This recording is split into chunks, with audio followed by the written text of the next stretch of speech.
Welcome back. Mudslinging, always been a staple of American politics, but Donald Trump, Nikki Haley are getting in their fair share. Are the jabs working? Joining us now to get into it is Sarah Selip, former aide to Vivek Ramaswamy, former presidential candidate. Sarah, thanks for staying up late with us. Thank you so much for having me. Take a listen to this sound from earlier. This is a supporter of Nikki Haley talking about former President Trump. Nikki's going to unify us. Nikki is going to unify us. Donald Trump is a bridge burner. She's a bridge builder.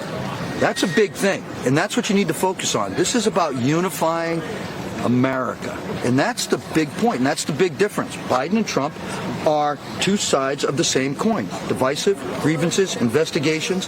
This is not good for America, period.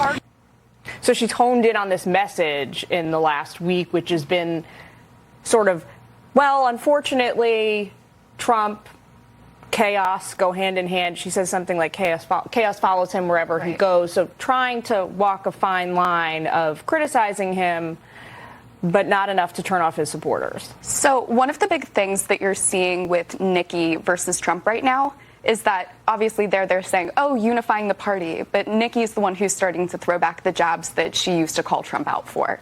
So there's no such thing as unification at this point in the race.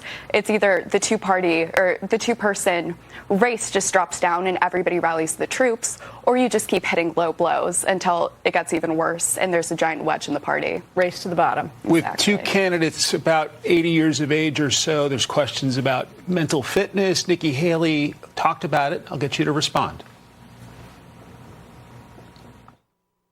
Again, I think he's mentally fit. The problem is, do you want two 80-year-olds running for president? I mean, seriously, in the military, you have to retire at 65. You know, you don't have surgeons doing surgery at 80. More than that, 70% of Americans have said they don't want a Trump-Biden rematch.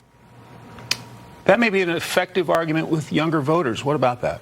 So I think Nikki Haley's using this as her Hail Mary. She's the youngest in the race now. We don't have Vivek or Ron DeSantis, so it's like, oh, this is my last chance. I can call them out for being older, and I'm the establishment candidate. I have the Bush policies. That's the only thing that's different with them. She can't get the same base, so why doesn't she play on the age?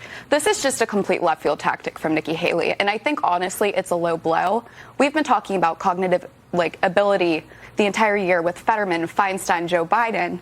And now for Nikki to go after Trump in a last-minute attempt, that's just a little too left field for me. You know, one of Trump's sort of strengths has always been white voters who are college educated. Interestingly, the exit polls coming out of New Hampshire tonight are showing preliminarily that he got about 37% of the college educated votes in the state. An indicator. I mean, it's good news for him, obviously. Is that a sign maybe that he's growing the base? I think so, because if you were looking into the polls maybe a week or so ago compared to Iowa, New Hampshire was supposed to be the one that was like, oh, the college age or the college educated voters would come out for Nikki because they're the educated ones who know the issues versus the blue collar workers who have the dinner table issues that they talk about every night.